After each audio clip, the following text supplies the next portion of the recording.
A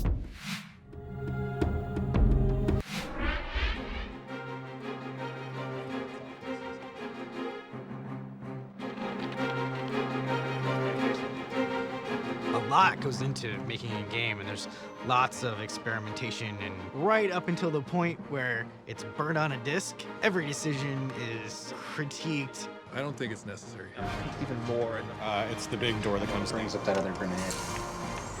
When the fans see it, it's already gone through all the tribulations.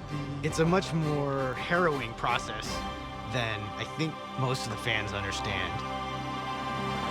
Everybody has a different opinion on what drives Halo. It's the art, it's environments, it's the graphics. And the most important part to me is story. Whether it's a love story between the Chief and Cortana or an action-packed explosion fest, we have to negotiate how we get our stories in there. We went through a full year of pre-production on this project. The story is one of the first things we sit down and talk about when we go to create a game. And if the chief just has like his head sort of like reaction to what The stories are always created the same way. First off, a group of people agreed that this is the story that we want to tell. What's going to happen to the chief? What's going to happen to Cortana? We had been working on this story nonstop, making compromise after compromise because there were a lot of things that different people didn't agree on. Dude, the story should be about Earth getting destroyed. Or let's show the chief's face. That'd be a really good idea. Radio for VTOL. Heavy lift gear. We write the first draft of the script, but it's not great. Man, do I really want to give all this credit to Marty? I didn't see any shape to this story. Nothing happy, nothing sad, nothing intense. But a premature firing will destroy the Ark. It's like, I think it needs more punch. Unacceptable! Unacceptable! What it really needs is some death. You actually want to get to the point where the player goes, well, wait a minute, I've been this character for 3 games. They can't possibly kill me. By having the reality of death a part of the story, it did actually introduce this tone of heroism. Johnson, sound off. There's no sense of heroic action if there's no real consequences. Get out of here! Something that's really important is that our characters feel real. Do it. Is Miranda coming across as strong enough? Now. Does the Arbiter have enough vengeance built up in him to really push that sword into truth? You must be silenced. But the story that we're telling is the story of a human conflict with an aggressive adversarial species, the Covenant. One of the keys to the success of the story is we didn't pump a lot of time into figuring out who the Master Chief was and why he was a ghost in the shell. We thought he is a husk. He's a big green suit of armor that you move around. There's something good about having the Master Chief essentially be a blank slate that helps each individual person connect to the character. You found me, but so much of me is wrong. The main personal relationship you have in the game is with an AI called Cortana. I do know how to pick 'em. At least one of our writers refers to her as your girlfriend. Cortana's every girlfriend that we've ever had. No, just kidding. She's your little guardian angel. Got an escape plan? Thought I'd try shooting my way out. Cortana plays a huge role in the fiction of this game, and we didn't want people to forget about her. No, I don't want to chance a remote detonation. I need to stay here. By the end of Halo 2, the Chief is separated from Cortana for the first time. After I'm through with truth. Don't make a girl a promise. If you know you can't keep it. You need to constantly remind players of what they're missing, that this thing is something worth going after. But if it was just a straight, now go find her, here's a map, people wouldn't care. Chief, it's not safe. The Gravemind, it knows I'm in the system. Having that moment where you actually see her with the Gravemind fighting for her existence, it was just a really powerful idea for us. Hurry, Chief. The Ark. There isn't much time. In Halo 3, we're obviously picking up where Halo 2 left off. The Covenant have occupied Earth. Humanity is sort of down to its last defenses. The elites and the brutes are destroying everything that the Prophet of Truth doesn't. All of the Halos are primed and ready to fire. The Flood is out, and who knows where they're heading. An unstoppable, voracious parasite. You have nothing going for you at the beginning of Halo 3, except for you. This is as big as it gets. In games, it's always this fundamental trade-off between immersion and drama. Wait! We really tried to create this nice, tight, woven mesh of fiction and gameplay. It is a balance between telling the story and letting the player have their own story. Is it more satisfying as a player to kill Guilty Spark yourself, or to see the chief do it in cinematic? But as soon as you make that decision, you're taking that action away from the player. Figuring that out is really the challenge of telling stories in games. When you're trying to balance story and gameplay, one can't come at the expense of the other. The trick is to weave story into those gameplay sequences without interrupting the gameplay. We're being a lot more cagey about the way we sneak story in. There's the Cortana channel, there's the Perspective channel, there's the Letterbox channel, which are the traditional cinematics. All of those work together to tell our story across the entire game. Perspective channel essentially means that the chief is still going to be in the scene, but it's not a letterbox cinematic, but he's not going to talk, and they're going to be really short, and they're mainly just going to focus on the action. The event is happening in real time. When you press to skip it, instead of going to the end, that event just continues to happen. It's just one of those little sort of exploratory moments that players can choose to take part in, or they can choose to ignore. It feels much more like a story that you're experiencing instead of a game with a movie that comes in every once in a while. There's certain parts of the story that you tell by having Cortana talking in your ear. It was the coin's fault. I wanted to make you strong. The Cortana effect is essentially another story channel that we came up with. Because she is with the Flood, she can sort of give you bits and pieces of, you know, what's going on, but in this really fractured, fragmented sort of way. Your mission? Could you watch me die? We also have a separate storytelling method, which we call the vignettes. It's just a cool little thing where the characters are animated in a very custom way. You can walk into an environment and you can see a couple brutes beating up a couple Marines. They're not just standing there looking at the door that you just came through, pointing their weapons at you. It gives the sense that there's something else greater going on in the story. One of the things that we've tried really hard to do was make the cinematics directly related to what you just finished doing or what you're about to start doing.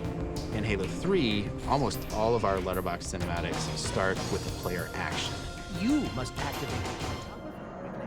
So it flows really nicely from one gameplay segment into the cinematic and out to the other gameplay segment. I'm sitting here day in and day out working on the cinematics. And every scene that I make, there's this voice in the back of my head saying, what is keeping the player from skipping this? What's keeping the player from hitting a button and just going right to the end? Ultimately, it's involving the player and making the player really feel that they're in this story. You want to establish that this is something a little bit more important. The story that we're trying to tell has higher stakes. Whether we can do that, we won't know until that thing's in people's hands and they're playing.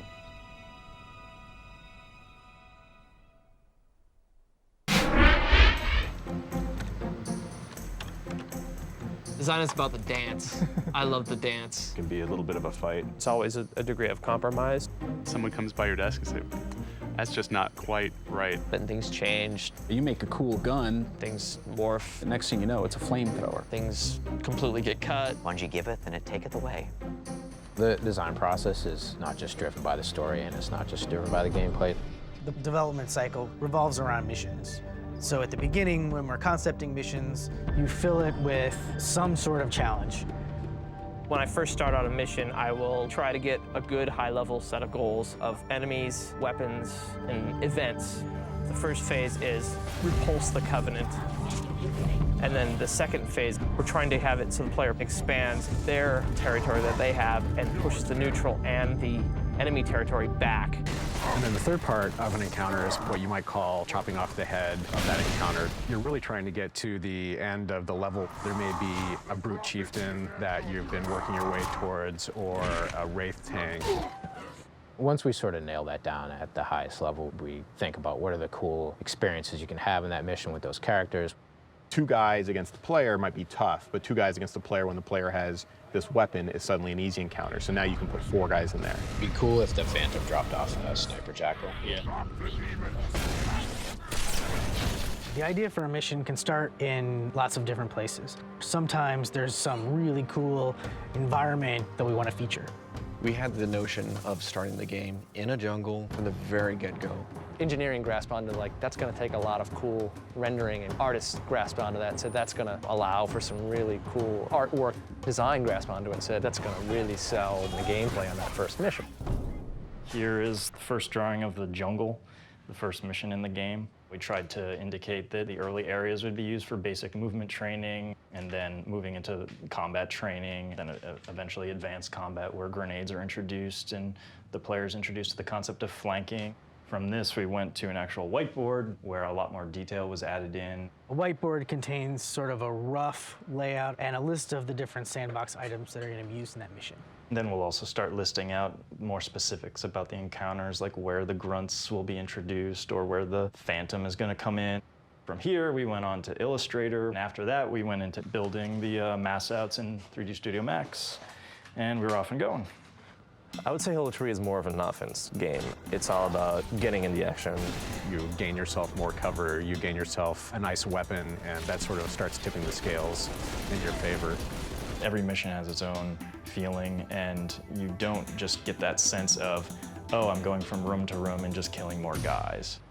What we did for this encounter, for example, is the player can take the primary path, which is straight ahead, and take the Covenant head-on, or they can take this secondary path, which flanks around the Covenant. So it feels like the player kind of gets to choose from the beginning of the encounter what type of experience they want.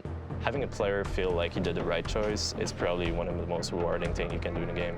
The state we want to keep you in is this constant state of challenge where you're not succeeding, but you know next time if you just did a little bit better, you could. Oh, come on, man. I'm not spazzing. In a single-player game, you have relatively limitless control over the experience of the player.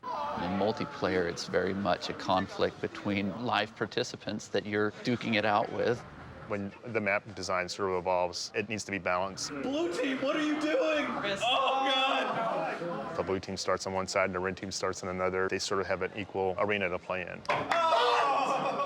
What's a perfect Halo bunker or a tower or a bridge? We're trying to make these ideal little situations, and then from that little situation, put a couple of them together, and that sort of becomes a level. Design is such a broad concept. Designing a mission could be, I draw on a piece of paper, hey, here's the basic layout. You might take into consideration things like line of sight. You know, you certainly don't want the player to stand at point 1 of the level and see the very end of the level. We have 2 encounter spaces that can see each other, so all the objects and all the AI are active in both of them at the same time. I'm trying to block them off from each other without completely destroying some of the views that we worked really hard to capture. And when Marcus sees it, he's going to kill me. We have a bunch of systems for telling exactly where the player is and then triggering some event in front of him. The purpose of creating these invisible trigger volumes is to let the computer know where the player is. So this is a bird's eye view of the first encounter where the player is actually fighting Covenant in outskirts. When the player enters from this side, they will enter this first trigger volume that might spawn enemies or cause a ship to explode in the distance. There's a few side trigger volumes where we have some enemies in those areas, and when the player enters this trigger volume, those enemies actually get afraid of the player, and they'll run away.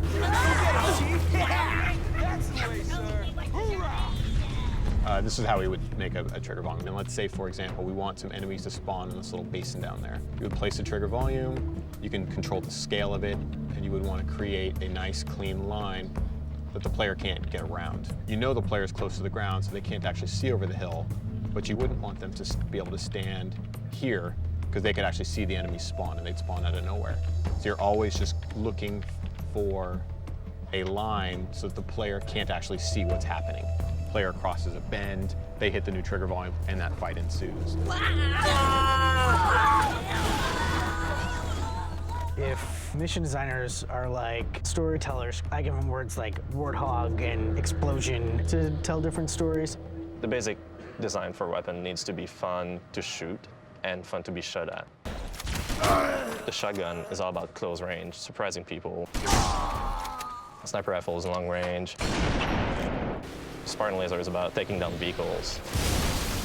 My favorite weapon is the battle rifle. I'm quite partial to the sticky grenade. That 3-shot burst just feels really powerful. We create situations in which a weapon is going to be the best thing around. But we also do the reverse, where we give you a shotgun, and then the next encounter is going to be all long range, and then all of a sudden you have to find a different solution to the problem. So for multiplayer, it's really sort of trying to get the weapons placed in the right locations on the map. Stay in your VIP. How do I get up there? In multiplayer, the players are going to do something that you don't expect. So there's a big difference in how you can react with weapons. You're looking at how you can sort of balance a power weapon on one side of a map versus a different side of a map. This is actually really, really hard to balance out and make fun every time because the placement is random and so is the weaponry. On Valhalla, the Spartan laser is placed right in the center of the map so that each team has an equal chance at getting out to the center where you're taking a lot of risk. And once you've got it, then you're really powerful. It's kind of a gamble, but the payoff is pretty big if you're successful. It was really getting hard to add new weapons because balancing 40 weapons, you're going to feel like you have a weapon that is a clone of another. So the direction that we took is we added a new set of really, really powerful weapons that you don't really keep for a long time.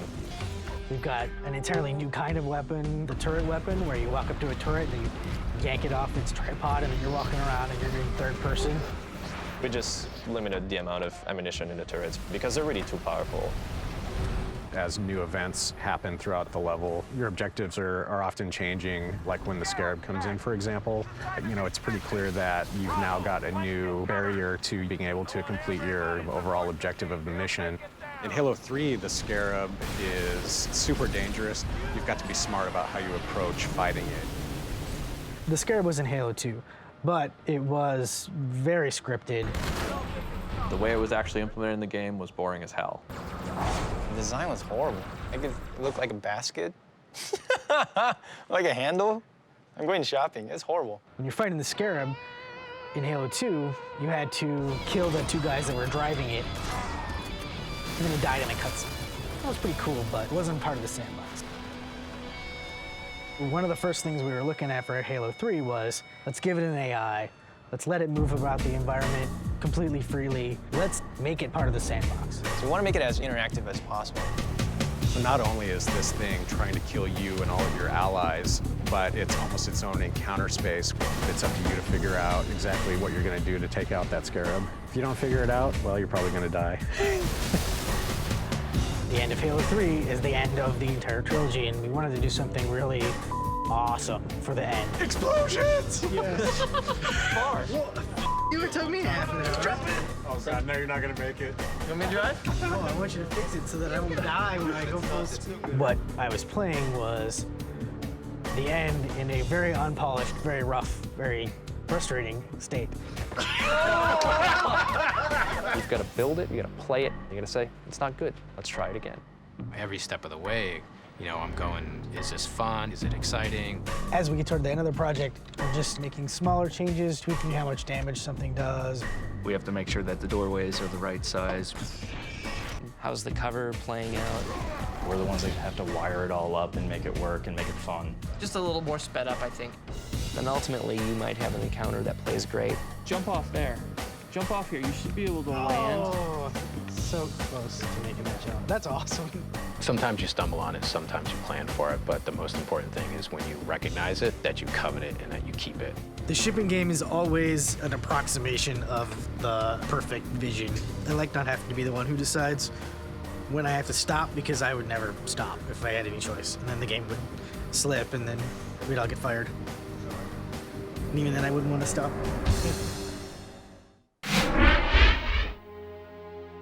Every piece of artwork that you see in the game is built by a community of artists. The dirt on the tires gets there because someone has to put it there. The scratch on the inner side of the fender because a rock might have jumped up and hit it. Everything that moves in our game, the wheel on the Warthog rotating, the little antenna bouncing up and down like that, the shotgun spitting out a cartridge. The walls and the light fixtures. Smoke trails, dust effects, lightning, they flesh out the world, make it feel a lot more real. The guys that have the biggest burden are the environment artists. They have to build essentially the entire world. One of the areas we were working on was a warehouse. When it was handed to me, it was a big box. It was a void. We worked to essentially design the overall look. You have to create a world that a player just wants to get lost in. These sweeping alien vistas, these giant foreigner spires, and green rolling hills and blue skies. It's a stylized realism.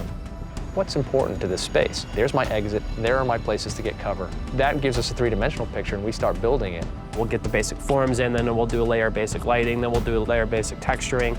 The biggest challenge in front of us was how are we going to convert these assets from Halo 2 into this next-gen HD content. I don't think there are any developers who are happy that it's a high-def world now. You know what I mean? I mean, it's just a pain in the ass for all of us. You have to scale up.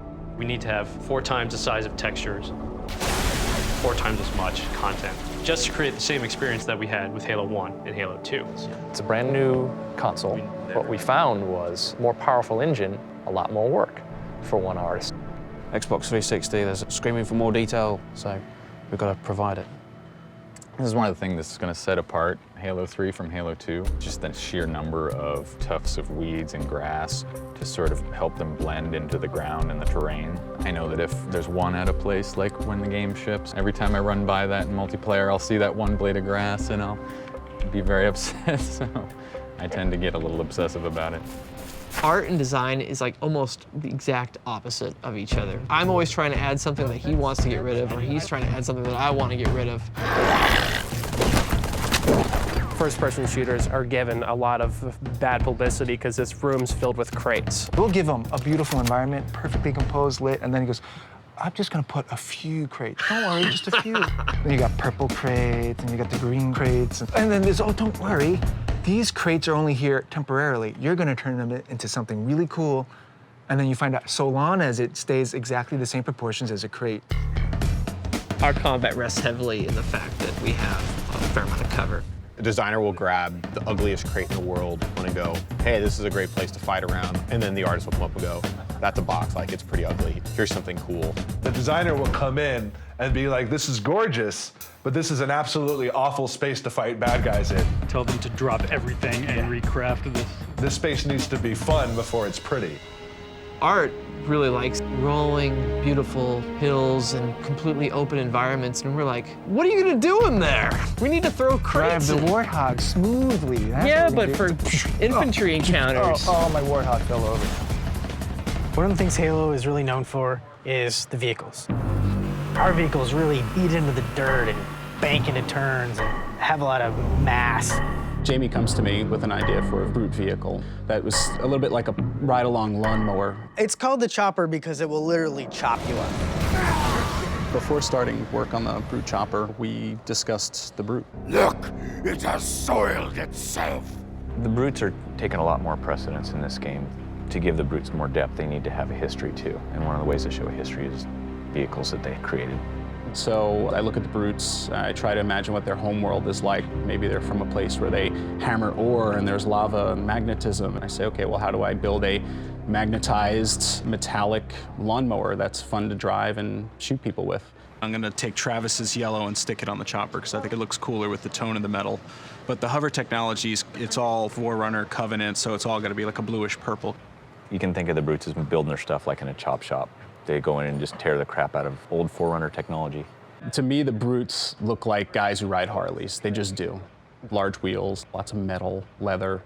Our concept artist put a canopy on it, but it started to pull away from what we needed gameplay-wise. We want this to be vulnerable as well as brutal. If there was a canopy behind the brute and the brute passed by you, you couldn't shoot him in the back of the head as he went by. You need balance. And the balance is from the front, don't mess with this. From the back, take it away. The complement to this is the Prowler that Travis Brady worked on. The Prowler is sort of our brute equivalent to the Warthog. I wanted this to look really vicious from the front, sort of like an anglerfish. You see it's got a fin here. The pipes on the inside are like fish gills. If you've seen any Discovery Channel shows of these anglerfish, they're pretty brutal. They have this massive mouth that like swallows you up. It's got sharp blades, it's got teeth. This looks like something you wouldn't want to get in the front of. If it burns, bleeds, splatters, drips, smokes, or blows up, I'm in charge of it.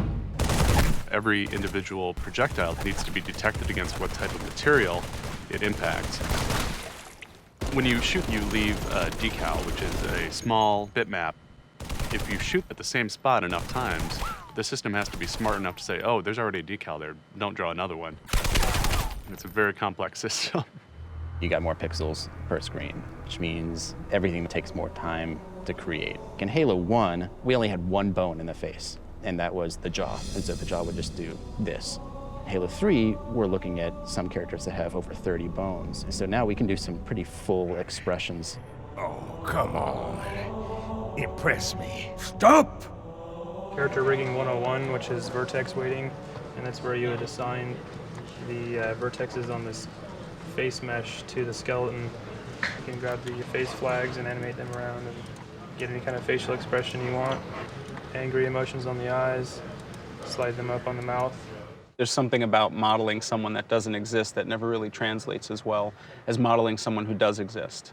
There's personality in your face that's just hard to invent. That's why we thought using our heads would be a good idea. There's a whole ton of people in the game. Michael Wu, Marcus, Damian. I've got a lot of asymmetry in my face, so I have to move the nose one way, the eyes the other, and make sure your self-esteem is in check when you start modeling your own head. The bread and butter of animation is all about bringing emotion to the game. There's this little unsung rule, the 3-5-7 rule. Design is going to want characters striking other characters to be 3 frames long. So quick, responsive, great for gameplay. In 3 frames, that can be a pose from here to the hit, to back, and then to the neutral again. Animation would like 7 frames, get some more character into it. We could potentially have the character stare the other character down, cock his fist back for the first frame. Second frame, he gets even further. Third frame, he gets even further. And then he starts following through on the consecutive frames until he gets to that 7th frame and hits. 10 minutes later, I'm done with my beautiful expressive melee. That's not a game anymore, it's a movie, unfortunately. Sometimes we have to edit our animations to cater to that, and sometimes we have to edit them a little too much, and it hurts. Artists are fantastic bitchers. Some of us are worse than others. They hate the idea that their art has to be called done. It's never done, never done. You just run out of time. Poor Lee has been doing storyboards for 2.5 years now on the same scenes and reiterating them. Which idea would you like to keep? And I say, I want to keep all of them. And then when I do make a choice, they say, well, we were joking, there was no choice. We're taking all your ideas away. There's a scene that's been my favorite scene right from the beginning, and it's truth is death, right? And the truth is kind of fighting, being floodified. The Arbiter's standing behind him and with his sword, and it comes right out of his chest, and we're looking at the front of truth. As a director, I'm really married to, and I really want this shot to happen, and we might have to sacrifice other things. The artists are always going to take it absolutely as far as they can until some engineer comes over and starts throwing things at them and saying, no, you cannot do that. We're throwing a lot of things at you, multiple characters, multiple vehicles, weapons. More polys, denser textures, more detail in the textures. Making sure that the smoke wisps in just the right way. Artists tend to think broadly outside the box, whereas engineers dream more in black and white. Artists conceive of something that goes far beyond what the possibilities are and then strive for that and see how close they can get. It's all about trying to cram as much stuff in as he can. Every now and then, it'll catch my eye still. Wow, I can't believe we were able to pull that off.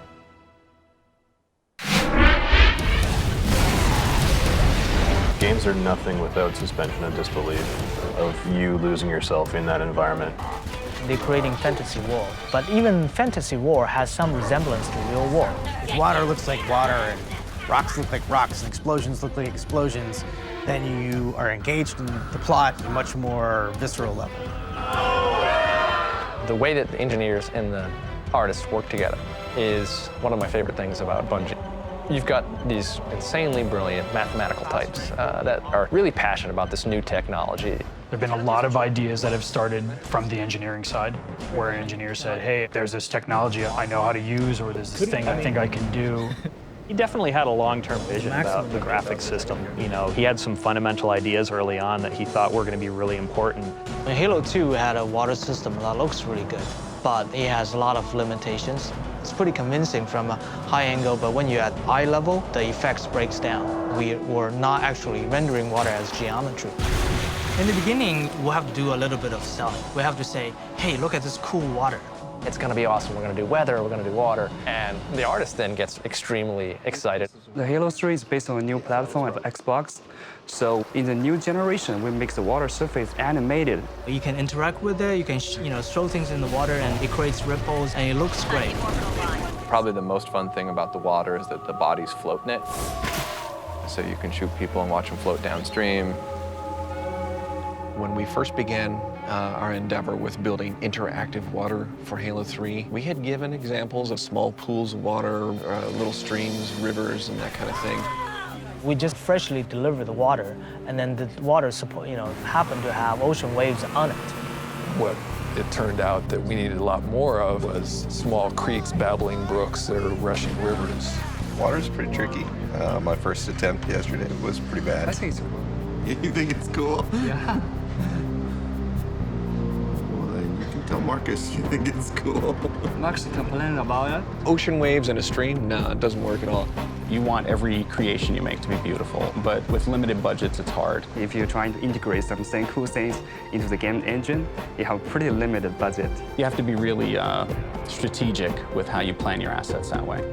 So she will create a version of the water tool, and then we'll try it. There'll be some things that we want to use differently from an artistic perspective, and so we give them feedback. Our water shader is pretty highly customizable. The artist can change the murkiness, and you also can change the color of the water. You can change the transparency and sharpness of the wave. We also have ways for them to paint different parts of the water parameters. And then the engineer looks at it and goes, oh, wow, I never thought you'd be doing something like that with my system.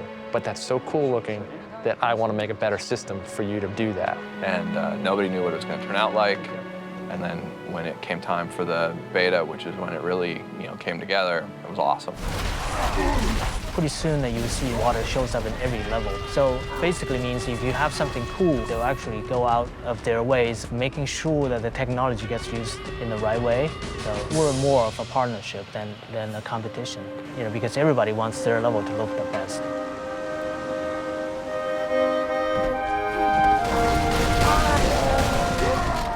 Halo, right from the start, has always been a game about shooting people and having them die. Every different type of gameplay interaction you need in Halo needs to be implemented specifically in the damage system. Damage is kind of one of the base layers of communication between all of our objects in the game. The damage system keeps track of all of the interactions where some input is damaging some object in the world. So one thing that all the objects in the Halo world have is a bounding sphere, which is a simple representation by which we can intersect two objects. The red spheres are active objects, meaning they're actually running animations, so they're going to take up a little more performance. The blue spheres are things that aren't running animations but are updating, and then the yellow spheres are things that are completely inactive, and so they're passed over very quickly when the game's processing. So the bounding spheres are just a coarse way of figuring out what we're going to hit. To go further, you actually need to look at their collision models. This is a set of this green geometry. When we shoot this object here, it's on that green geometry that we spawn all the sparks, and it's what the projectiles actually hit. Through the damage system, we're actually permuting different parts of the object into more destroyed states. So you can see the tires coming off, you can see the chassis changing to more destroyed states. You take a look at a vehicle like the Warthog, and it's tremendously complicated to set that up. Fully loaded with a bunch of guys riding in it. That Warthog is made up of probably about 11 different objects. So when that Warthog is smoking, it's taking a lot of damage, and finally a rocket comes in, and we detect, okay, the rocket has finally struck the Warthog. What needs to happen? We look at all the different damage sections on the Warthog for hubcaps and tires and things like that.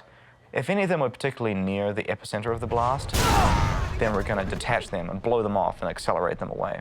And you just have this cloud of expanding objects that's now going to go flying through the air. When you sort of trace it through the game, you actually realize that the object system says, oh, well, you're actually going to destroy the vehicle that these guys are in. I need to eject them from the vehicle. Physics says, oh, well, these guys are dead. I'm going to start ragdolling them. AI is, making the guy scream, oh my God, we've just been killed. It's the damage being passed from one object to another is the thing that makes these cascading relationships happen. The relationship between the AI programmers and the mission designers is one of the key communication lines at Bungie. I think the interaction between design and engineering is that design asks for the sky and engineering delivers the earth. Because we're engineers, we are like really into doing things physically correct. In a lot of ways, what rules everything is the simulation and sort of the coherence of the sandbox. The sandbox is all of the characters, weapons, and vehicles in the game, and how they interact with each other through damage and AI and the player control. All of the entities that are running around this world have their own rules for how they move. Everything reacts according to the laws of gravity. Things collide and they bounce off each other. Jamie's just got tons and tons of different sort of knobs and dials when it comes to physics that he can tweak that can have dramatic changes on how the Warthog drives around in the environment. The green rectangles are relative velocity, so that's how the tires know how much they're already slipping. How much friction do you have when you're sliding? You know, what happens when you land nose down on a jump? Can you save it? The maximum speed that the Warthog can actually go at is a result of all kinds of really complicated sort of system interactions. How much gravity is applied to that wheel? What's the behavior, you know, on a 20% incline? The gear ratios of the gears that the Warthog happens to be running in at the time. These are sort of all the things that just go into getting one vehicle right. The end result is you have a world that is extremely complicated, obeys lots and lots of rules, but you're able to take advantage of it and make plans and outwit it in a certain way. Is it engineering's game, or is it art's game, or is it design in charge of everything? I think it's a collective decisions. Trying to manage everybody's different passions and keep everybody, happy and productive and working and passionate is hard. I'm sure that Jamie will tell you that he owns the sandbox, and I'm sure that Damian and the engineers will probably tell you that they own the sandbox, but to me it's pretty clear that the people who own the sandbox are the people who buy the game and the people who do the kinds of creative things within that sandbox that we could never have dreamed of.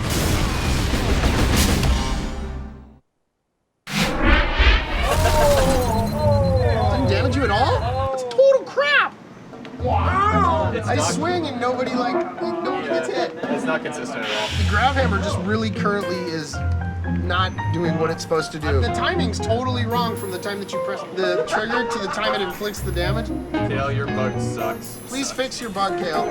Probably the weirdest bug I've seen so far is one where you were able to get Master Chief's head stuck into the ceiling and his body would just stretch down.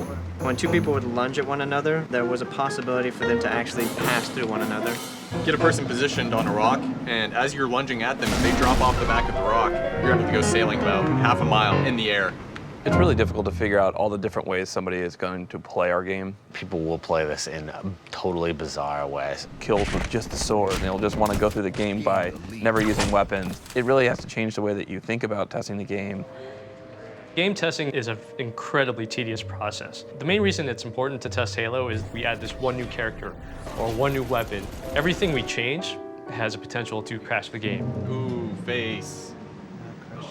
The testing of Xbox Live requires hours and hours of automation for our matchmaking. When you have over 100,000 simultaneous users playing your game, it's very complicated and requires lots and lots of boxes.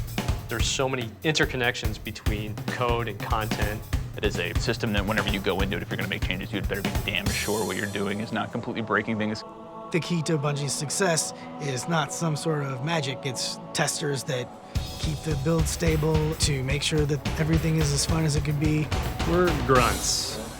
We kind of do the dirty work. We all get in about 6 o'clock. In the first 2 hours, we test just to make sure basic things like the level loads, that the player spawns into the level, we can run, jump, fire weapons, exit the game. That has to happen first thing in the morning because, like with the current test we're working on, it's 11,000 lines of test cases. And then the developers, they want to make sure that they have a functioning build that they can then work on that day. We required the testers to shoot everything, run through everything, jump 15,000 times in the same place to see if it'll break the game. These are the weapons that failed on the hull of the Wraith. Wow, okay, let me change the model and make sure that's not an issue. One of my niches is finding a hole in the world and that allows you to get outside the playable area. Each time they fix one, it may create another hole somewhere else because of the geometry. So it's this back and forth battle. The test team swears they tried to jump from limb to limb in the tree and get on top of that rock, you know, and none of them could do it. And then the first day you see a movie on YouTube where somebody gets on top of the rock and gets outside the world. Manual testing really is for stuff that we need visual verification. Somebody has to watch what's going on and check a box. It actually works the way that we intended. So we're going to do a full 8. 2, 3, 4, 6, 7, 8. So that one worked. When you click campaign on the main menu, it takes you to the campaign UI screen. When we're looking at player colors, I checked color 1, I checked color 2. If you want to add something in single player, is this going to up multiplayer in any way?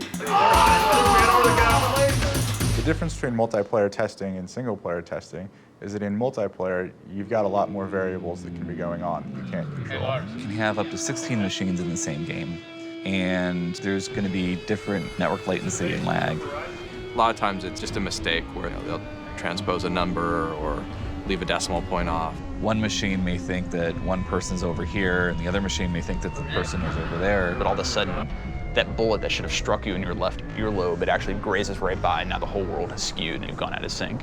What? We had a crash. We have designers who take a weapon like the shotgun or the sword and they get it to work perfectly on a single box.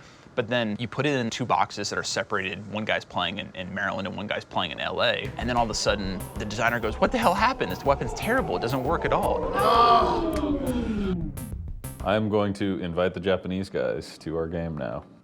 Eigo hanashimasu ka? Ganbarimashou. What does it feel like to play US to Japan? Because none of us have done it yet. And Luke wrote all the networking code, so. Anytime you change one line of code, it absolutely can end up in ways you wouldn't expect. Every time you add a new kind of weapon, adding that sort of complexity can up other weapons. They're seeing pings of in the 200s. Changing a value on a weapon could break the way it reloads. Speeding the Warthog up by just a mile an hour at top speed could mean every time you go off a jump of over 5 meters, you die. If you don't test that jump, as soon as you ship the game, the world is screaming because they're dying every time you take the jump.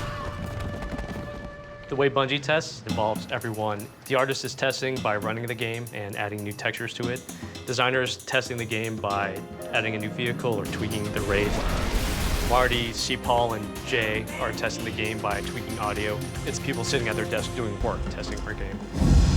The emphasis on tests definitely comes from the top. The studio manager for Bungie right now is Harold Ryan, who was the test manager for Halo 1 and Halo 2. You can never test enough. We have a dedicated test team in the studio that works on the project from the first day we start on it. Here, it's a much more methodical, professional approach to testing. A lot of times you'll find the testers know some of the systems better than the engineers do. Harold understands exactly what tests can do, and he has high expectations. Jamie is definitely a Padawan test manager. He has not yet earned his stripes. Love my job. Yay, are you hiring? For the lifetime of Halo 3, we have like 30,000 bugs in the database, of which 27,000 of them are fixed, but still we have 3,000 bugs that are active in the database while we're adding hundreds of bugs per day from the test team, and it's only going to go up. It takes about 3 years of testing to test a game, about 20 days of which the game's actually tested outside of Bungie's building.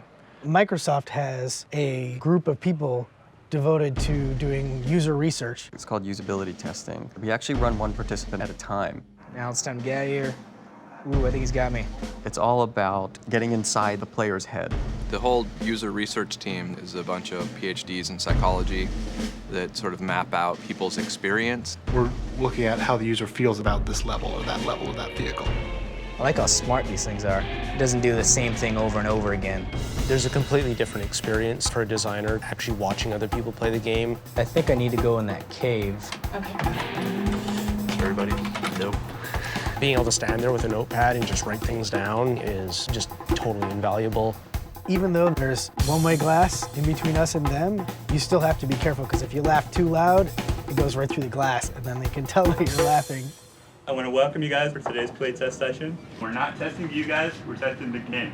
The other kind of testing that we do is called play testing, and that's where we try and get a broader sample When you get 80% of the people with some type of problem, well, then you know you have more of an issue. I take them very seriously, but our playtests are incredibly painful. I've seen people get stuck in one encounter for 10 minutes. You almost are apologizing. Dude, I'm so sorry. Oh, turn right, please, turn right now. When we were playtesting the Halo 1 tutorial, we had people getting so frustrated that they just wanted to quit and go home. We had several people ask to stop playing, which is kind of embarrassing as the designer. We get so much data from testing, not just what's broken and what's buggy, but we get a lot of data about what's fun and what's not fun. Can the cameras go? You've been punked. There is no Halo 3. Oh, no. For Halo 3, we've basically instrumented the entire game. Almost immediately after a playtest, we'll get data that will tell us things that are going to frustrate or confuse or irritate a player. Just kind of the 6 high-level things that we're collecting in playtest. The fun is up. So we have a number of ways of representing the data, and the most significant one is to show it visually on a map. It's a multiplayer level showing all the spots where people die. If it's a single-player level showing all the parts where people said they were frustrated. If we're confused, you can actually click on a data point and it will load up a film of that person and how they died. Yeah. You want to maximize the amount of time that the player is having fun. It's really a difficult thing to do, to make it okay that you die a couple times, but not too many times. We do a lot of playtests to make sure that everybody else is having fun, but really I only know that it's fun when I'm having fun. As you're closing a game out, you go through the difficult process of having to decide what things you want to fix, that we call triage. Every time you fix a bug, you have the potential to create many more bugs. Triage, or Joe calls it blood-sucking vampire whore. It's like taking a hammer and hammering nails through your... Never mind. Films are not displaying the multiplayer flashing name when using a headset. Mislabeled territories on Valhalla. This is insane. We just gotta power through it because it takes forever. We've already been up here an hour and a half and we just want to finish. And it makes us all good friends too. We always leave these meetings wanting to kill each other.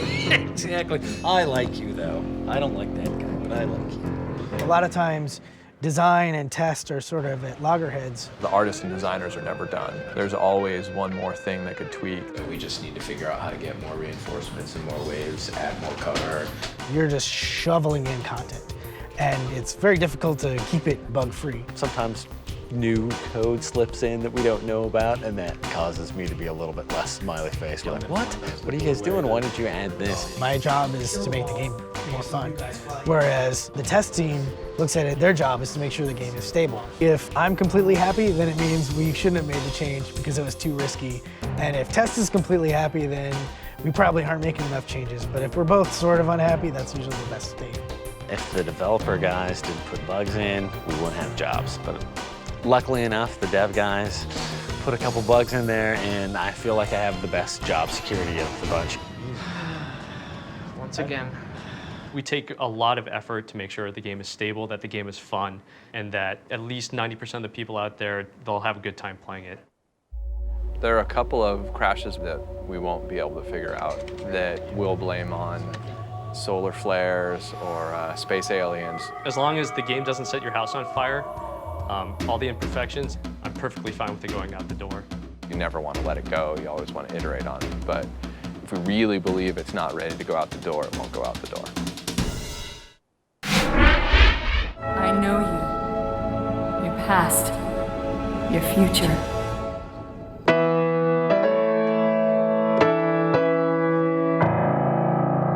We really see audio as an incredibly important thing. Everything that you hear or see is created by someone. Everything is designed very intentionally. Halo without its sound is like trying to think of Halo without its graphics or Halo without its gameplay. For us, audio is all the spoken words and music and sound effects that you hear. It has to be enhancing the experience and the drama of every situation.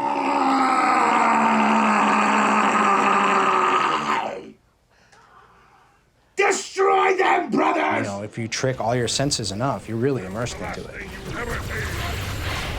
Then you're not just playing a game, you're playing an experience. This game wants its Audio design. They're always at the end of the pipeline. I build all the different sounds, the rolling sound, and the grinding sound. We have objects flying around. The bullet impact sounds. Shell casings falling. And the hit sounds. But it'll also generate something based on the surface that it lands on as well. Level of detail is trying to make the sound realistic for the distance of where you're hearing the sound from. When you hear it from across the map, it's going to have much more of kind of a distant, muted crack to it than a big, beefy gunfire being fired next to me. It really sounds realistic. Sounds like the newsreels. We decided, because he didn't want like just regular old gun foley for this brute spike rifle here. So we got these two kind of heavy metal pieces, a clamp and a military utility axe, and kind of whacked them together to make all the reload and ready sounds and stuff for this spike rifle.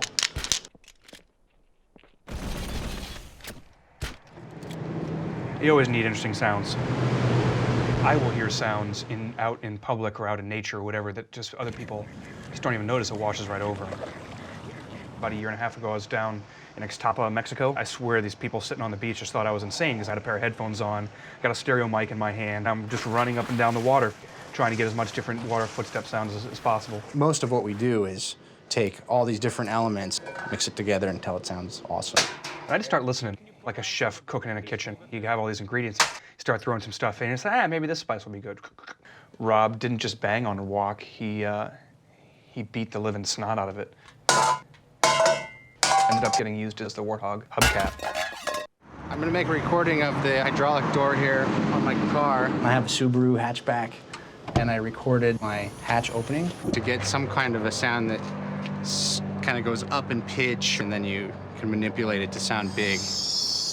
I've used that as part of like a door opening. I believe it's in waste at the moment. This is our trusty audio editor. Right, if I want it to be bigger, I can drop it down an octave or something.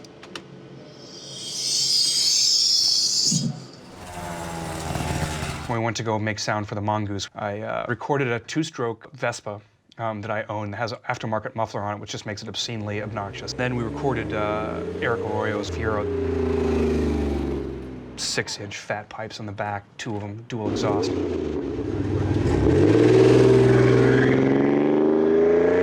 And as I jump in it, you can hear the growl of the two-stroke. Then you got this really growly, 4-stroke, huge sounding exhaust. And now it's the mixture of both of them.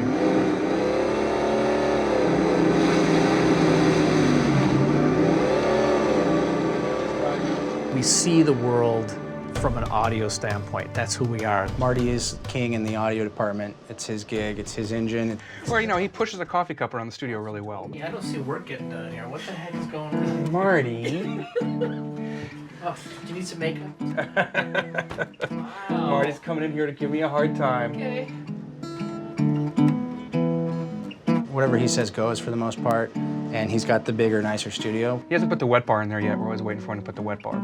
For the three of us, it's a really nice relationship.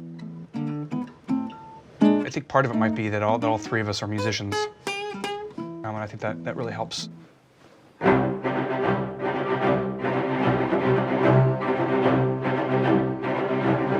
I take music really, really seriously. I think music is a gift, and I don't take it lightly. Closing the door, putting my hands on the keyboard, as soon as I hear something I've played that is exciting to me, that makes me go, oh, that's a cool feeling. And then I'll start working in that direction. The important thing about interactive music is that it feels like it's scoring what you're doing. I want it to sort of sneak in. I can play with all these different pieces of music, combining them so they're overlapping and layering, and this will all eventually correspond to something significant that's happening in the game.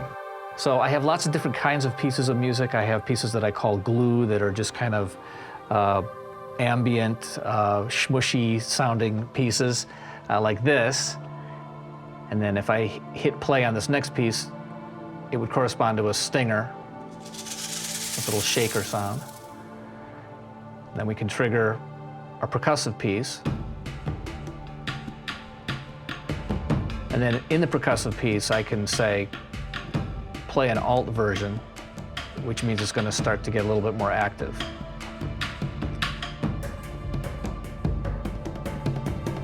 I'm going to hit stop, and we'll come to a nice natural out.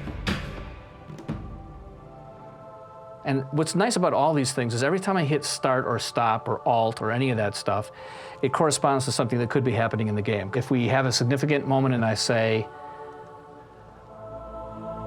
so I just brought in the low strings, a trigger will happen, and then at some natural point in the music will do its transition or its ending or whatever it is. And I try to keep it as natural as I can.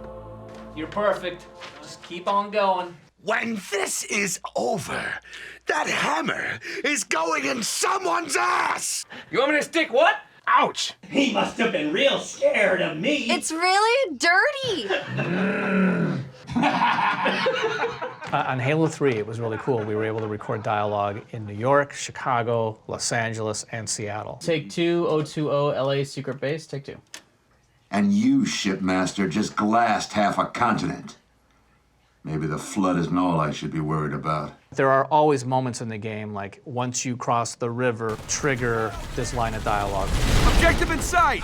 Watch for heavy armor! But it's not like it happens at the same time every time. So we have 3 categories of dialogue, essentially. We have cinematic dialogue, we have mission dialogue, and then we have combat dialogue. More shooting would be better, thank you! Oh, did I shoot you? I'm sorry. Don't stick a fork in me, sucker! I ain't done yet! It's really important for me and Marty to get on the same page in terms of what those lines mean. The combat dialogue is the thing that causes each AI character to seem like they're real. They'll respond in, literally 1,000 different ways. And maybe they're funny. Sen-effin-sational! Or maybe they're scared. I'm hit! We have 35,000 lines of combat dialogue because we've lost our minds. And this is ridiculous. And we're trying to cover every possible situation. This is my voice folder. It's an awful lot of stuff. After the dialogue gets recorded, Jay has to go in and actually split them all up into individual files so the game knows to call them all separately. If the actor did multiple takes, he has to choose which take he wants. We have 10 Marines, and one Marine actor has to get about 1,000 or 1,100 usable takes. You got a real smart mouth on you, don't you? Kind of pretty, too. And on the fly, the game code will go in and say, all right, he's attacking somebody with a gun, so say one of those things. Sergeant Johnson. So if he hears a foe, and he might say, That's weapons fire. Somebody's shooting. You got cover. Bastard took cover. He recorded 20 things. I'll select which one's the best and pull out the others. And those are triggered randomly. If he happens to say one that's particularly funny or kind of unique or whatever, we can assign a skip fraction to it that says, hey, don't play this one so frequently. My faithful, stand firm. Though our enemies crowd around us, we tread the blessed path. In a moment, I will light the rings, and all who believe shall be saved. Cinematic dialogue takes place during the cutscenes or the vignettes. Until we kill Truth, stop the rings from firing. Once I get the actors and I cut all their takes up, first thing I do is I say, okay, all you actors, now start talking to each other. So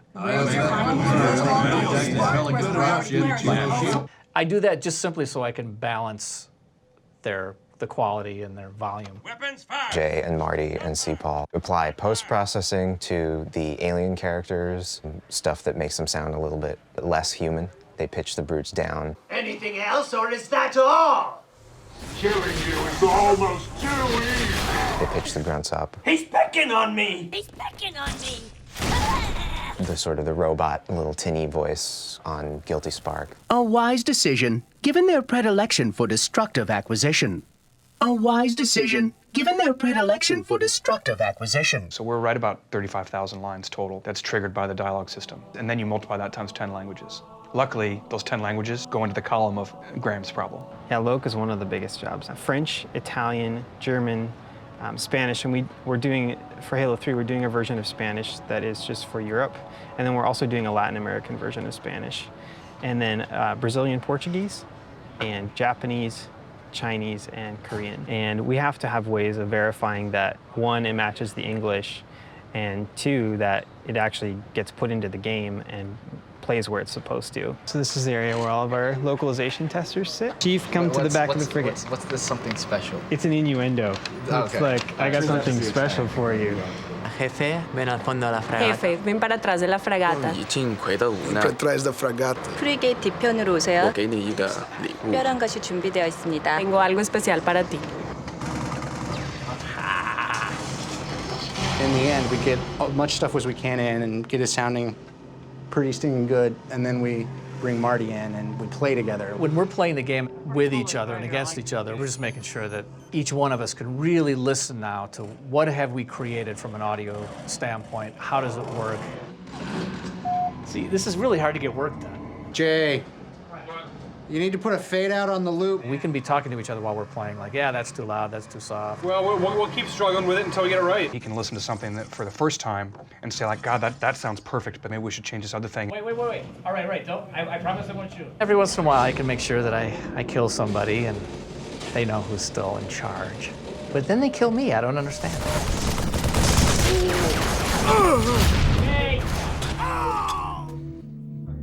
The final mix is where lots of stuff finally comes together, and that's when we're really testing to see if the AI that's in the game is really making the right decisions. There's thousands of sounds that could potentially play. It has to all mix together. Which for us is all about variation.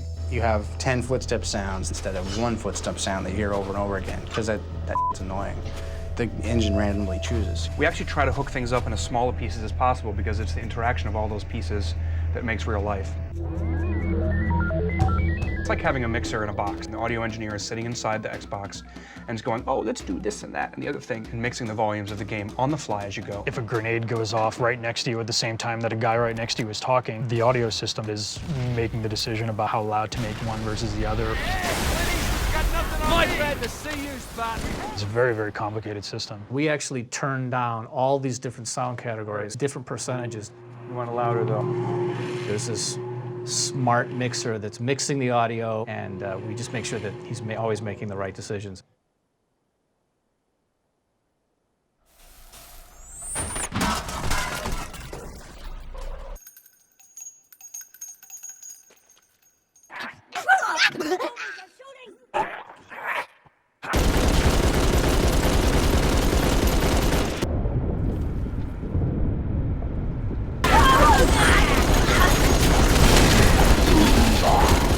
You know, you could say, oh, this footstep isn't that important, right? But if you try to make every single thing you do as cool as you possibly can, then you put it all together and you got something really cool. Dialogue and Foley and music and the cinematics and the ambience and the level and the sound of the characters running around. I mean, all this stuff comes and adds up to, to make a total audio experience that hopefully is really satisfying for the player. When they look back on their experience, they should feel like their experience was scored, but they should never be aware of what they did to cause it to be scored.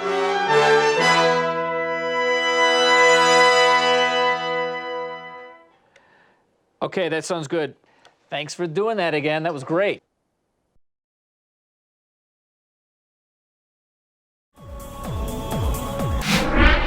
Hello, my name is Butcher, and I'm here at Bungie's. We're here, whose sole job is making sure Halo 3 runs great on Xbox Live. But you have to do your part. Set up your home network right, because if that sucks, there's nothing we can do. To show you how to set up your network, I took a field trip into the woods of western Washington State to the home of the Candlin family. Dave Candlin works at Bungie as a graphic designer, so I figured he'd have the perfect home setup. Dave said, great, we'll just be home relaxing with our 6 kids. Come by anytime. Where's Riley? As it turns out, Dave and Marcy are just as good at setting up a home network as they are at managing their kids. Hey Dave, so show me what you got. So this is my office. Pretty cool, huh? Like any good nerd, Dave's got a whole collection of computers connected to his home network. It sounds great, but what happens when the family wants to use the internet and all Dave really wants to do is play some Halo? Guys, how much longer are you gonna be? Guys. Rule number 1. For the best Xbox Live experience, make sure you kick the rest of your family off your home network. Somewhere to go. Of course, it won't matter if your connection is too weak. Rule number 2. Get a good network connection. You need lots of bandwidth for playing games, both downstream and upstream bandwidth for receiving and sending data. Some connections are great for browsing the web, but they have no bandwidth for sending data. That's bad for gaming. You can't shoot people when they're shooting you. So what's the best type of internet connection? Fiber optic cable. But? It's kind of hard to find. What else? DSL. Problem? Kind of costs a lot, and they don't pay me that much at Bungie. Go find someone who cares. What else? Cable modem. Which is what you have. Right. But what's the problem with that? A lot of neighbors sharing the same cable company. You said you were going to be off at 9 o'clock. Right, Dave. Last option? Dial-up, but you don't expect that to work, do you? All I'm saying is we tested it, and it works. But it isn't much fun. So from best to worst, here are the choices. Fiber optic cable, DSL, cable modem, or dial-up. Of course, if you subscribe to a crappy internet service provider that goes down frequently, none of this will matter. 47 hours, 26 minutes. Rule number 3. Make sure you choose an ISP with a decent service record and a good helpline. Of course, paying your bill on time also helps. Hi, this is Helen. Can I help you? Hello? Finally, the all-important question of your router. A lot of you have routers running your home networks, and if they aren't configured right, we can't help you. You might be able to log on to Xbox Live, but you won't be able to hook up with all the people you want to. Rule number 4. Try to get a router which has the Xbox Live compatible or certified for Windows Vista logo. If you can't find one, at least get one that supports Universal Plug and Play, or UPnP. To test whether your router's working, go to your Xbox dashboard and select Test Xbox Live Connection. Rule number 5. You need your NAT type at the bottom to say open. If you have a wireless router, here's rule number 6. Make sure you don't put it near other appliances like computer monitors or cordless phones. Anything using the 2.4 GHz spectrum will interfere. Rule number 7 is about location. First of all, don't put your wireless router in a corner. Keep it away from metal objects like filing cabinets. Oh, and while you're keeping your router away from certain things, Here you go. Thank you. Okay, don't put it on the furniture, all right? Okay. be careful what you put on it as well. Dad, what you doing? Oh, just checking email, sweetie. Oh. Bye. See ya. A good place for it is up high on a bookcase. Yeah, it's good though. So here they are, 7 rules of home networking. Kick everyone else off, get the best network connection possible, choose a decent ISP, make sure you have a compatible router, make sure your NAT type reads open, observe the 2.4 GHz rule, and pick a good location for your router. If you follow all these rules, you'll have so much fun, you'll be coming up with new and creative ways to spend more time with your Xbox. And you'll also be able to have an awesome time playing Halo 3 online with your family. What? No, just Dave. Leave it here. Just try not to have too much fun. I said no more fighting. Thanks, Dave, for showing us how not to set up your home network. No worries, Chris.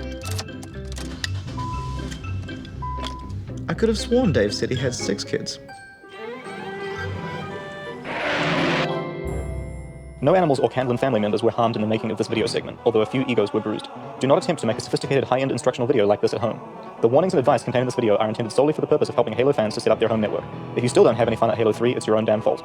If on the other hand you become totally and permanently addicted and suddenly find yourself without job, car, home, wife, kids, or any life whatsoever outside the Halo universe, that's pretty much what we intended. Don't accept candy from strangers, don't run with scissors, and don't forget to finish the fight.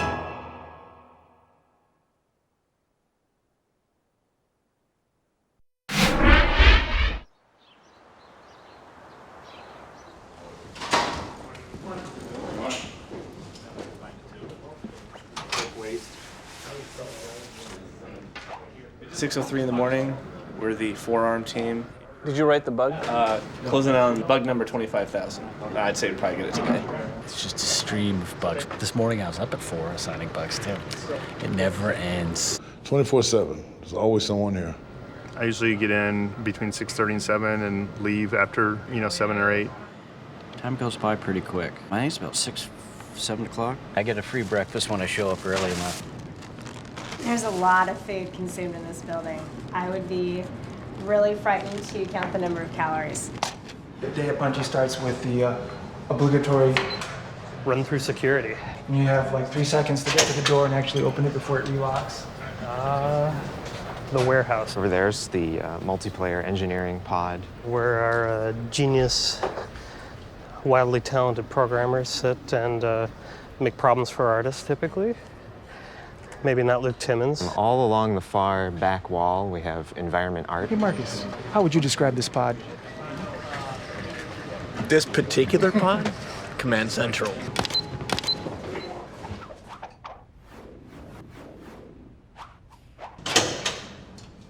Crunch is the period of game development when everyone in the team is there working late, trying to cram as much stuff in as he can.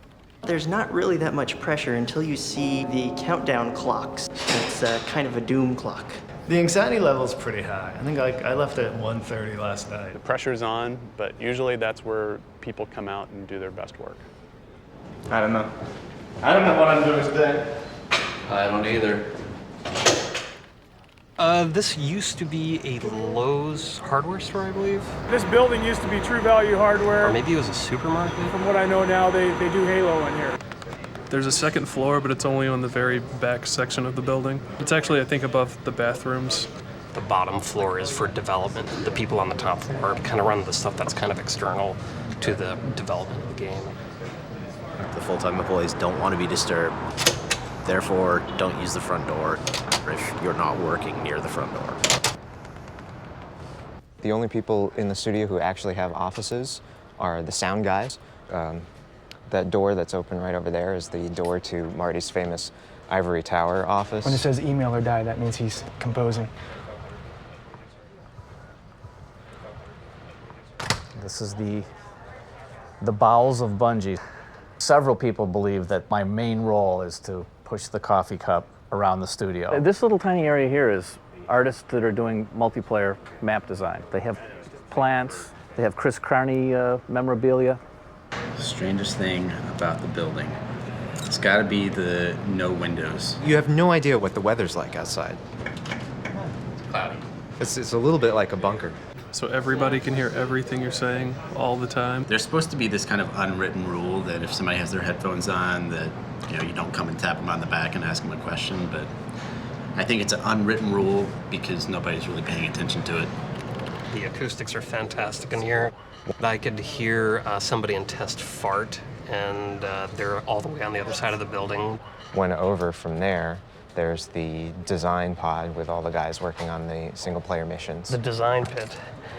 It's really meaningless without these guys. Except Miller. Whatever door. It's actually kind of tough to tell what time it is. Don't they do that in jails? They don't put clocks anywhere? It's the building that just has this sort of casino-like atmosphere. Las Vegas. They make you walk past all these aisles so you could go to a computer and maybe sit down and do some work. Good morning. Sucked. Number 69 is lemongrass chicken for Sean. Figure out who gets what. It happens every crunch. 8, 10, 12 weeks, you haven't had a meal at home. We can't live off of McDonald's every day. We started doing this because we were doing crunch, and we're like, yeah, everybody starts eating the free food. He's the reason why we have the weigh-in. He was a biscuit away. Estimated body fat, and estimated lean body weight. I've weighed myself for years. Yeah, that's all Or do you go to the that matters bathroom, take a massive dump, you're like, this will compensate. Sometimes that saves 2 pounds, who knows? People in the neighborhood that's just looky-loos, want to know what's going on. Occasionally they walk by and they open the door and they can see this figure here.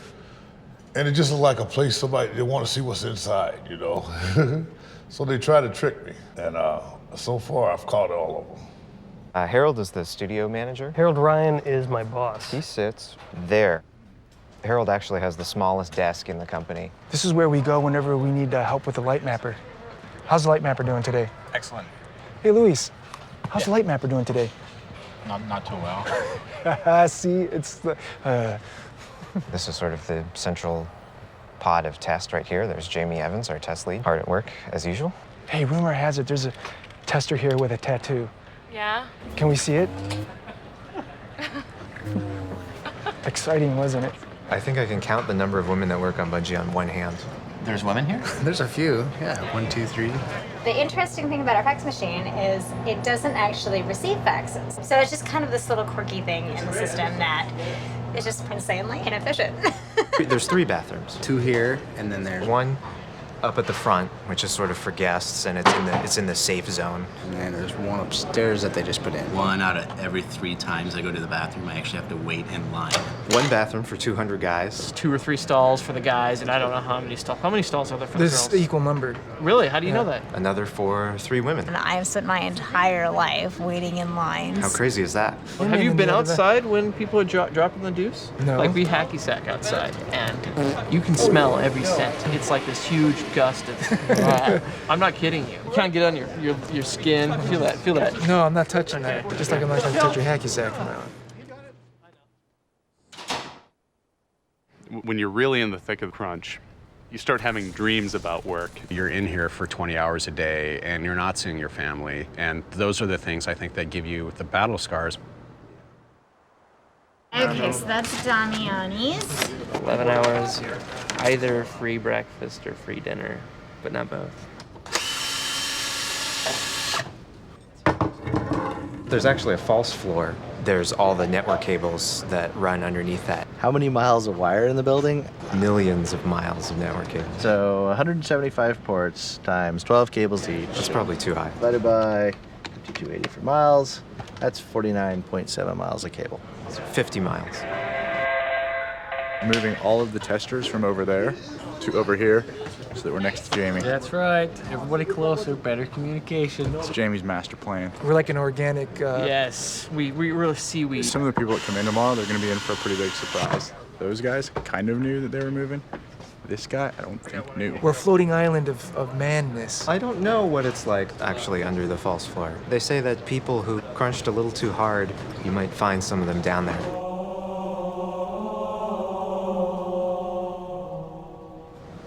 Crunch is the seed of divorce. Nothing got done today. I've been fixing a single bug all day, and it still isn't fixed. It is the seed of stress headaches. It's a really big mess. This is just busted. Crunch is also incredibly fun. Sweet. Yes. Ice cream? Ice cream. Delivered just for you. Wow. Mike back. Ice cream? Oh, come on, you need another one. You can't eat just one. I already had 2. I think everybody wants to work in a place where they're friends and where they enjoy coming to work and they do things that are, that are cool.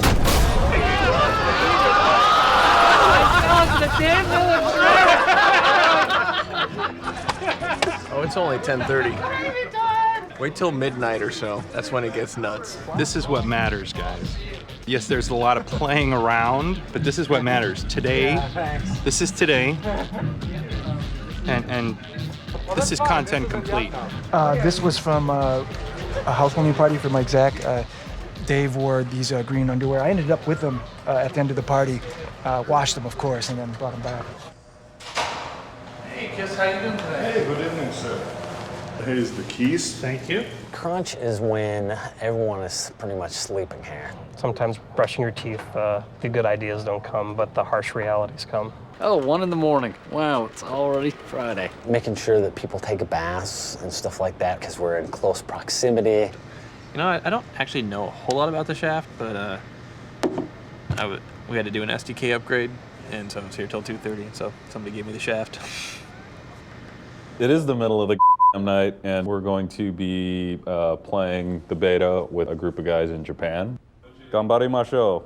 Good night, Green Johnny. How did that feel for you? It's 6 o'clock in the morning, and I have been here working almost overnight. Good morning, John. Good morning. Good, good. I've went home and come back, and they didn't even go home 24, 28 hours a shift. Thanks, sir. Actually, I take a half-hour break, close my eyes for 20 minutes. So hey, take care. Have a good day, Jerome. Have a good shift. Yeah, I think it might take me, half hour or 1 hour more. After I solve that, I will be super happy. I will tell you, I think I fixed that problem.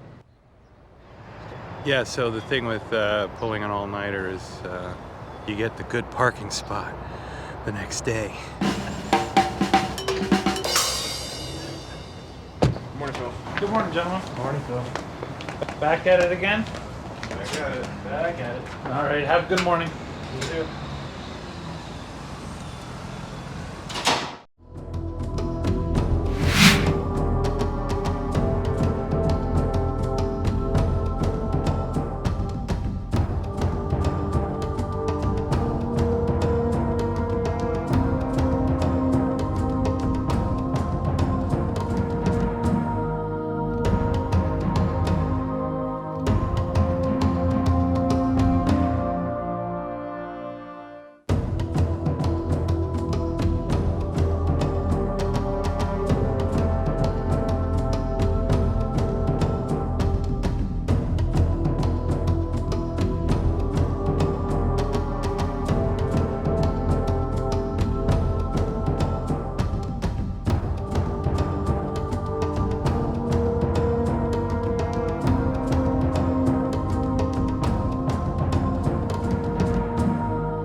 Listen up, recruit. If you already set up your resolution, press A to move on.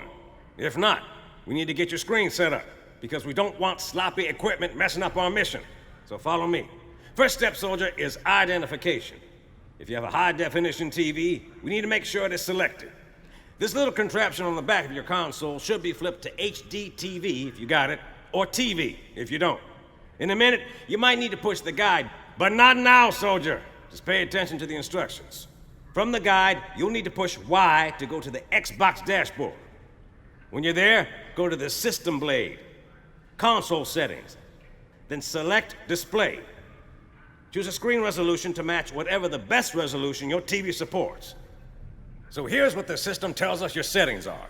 If this doesn't look right, go back to the dashboard to change it. We got work to do. If you know your resolution is fine, we can move right along to the next step. Now, look at these Covenant bastards and make sure their shields look like a perfect circle. Not shaped like an oval or an egg, but a perfect circle. We're checking your aspect ratio.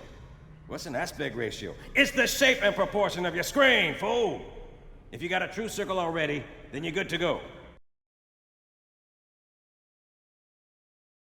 Now that your resolution is set, you need to grab the remote for your display and find the picture controls. That's where you can mess with your contrast, brightness, sharpness, and color.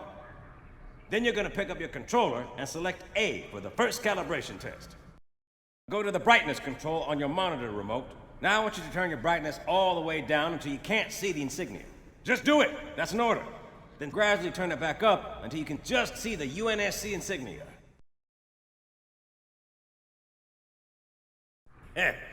We had to scare these grunts pretty bad so we can complete this next test. Grab your remote again and look for your set's contrast. Turn the contrast up so you can't see the grunts. And don't leave this up for any length of time or it could damage your display. Now gradually turn down the contrast till they just reappear. Got it? Good. This pole behind them should not be bent. If it is bent, the contrast is too high. Lower it, or the white gets too bright, or what we call blooming. All good. You got some talent for taking orders. Now, if you got that blue filter, look at your screen through it and adjust your color or saturation control until the pretty lady appears to be a single smooth blue color. Color saturation is different on every screen, so don't expect any help from me. Experiment. Use your initiative. She needs to be a nice, solid blue color. When you're satisfied, move on to the next test. She still needs a bit more work to get her looking her best. Now use that same filter and adjust the tint control until she looks her smooth, blue, absolute best. Now listen up, soldier. We're changing sharpness. Look in your sets menu and see if you have a sharpness control. If you do, you're going to adjust the sharpness so the chief looks right. You want to make sure the edges of his armor are clean and crisp, not gritty and fuzzy. Get a move on. You're almost done. Just a quick check of your audio setup. We're going to make sure your surround sound is copacetic.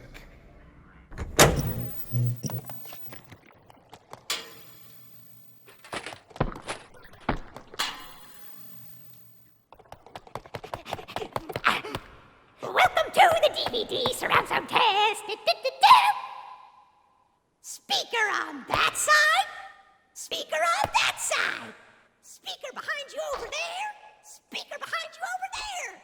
Center speaker.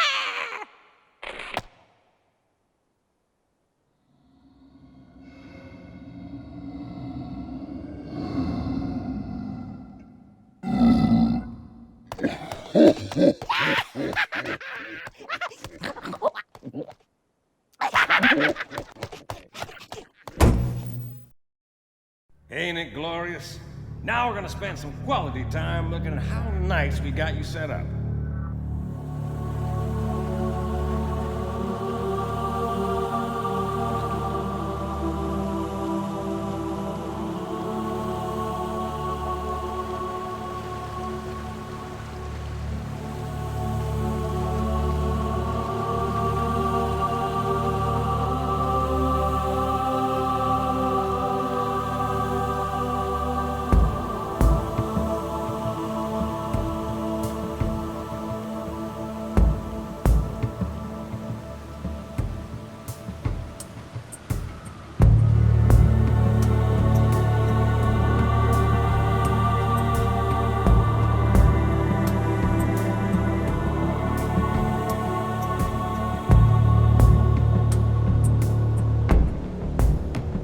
Now get back to the war, soldier.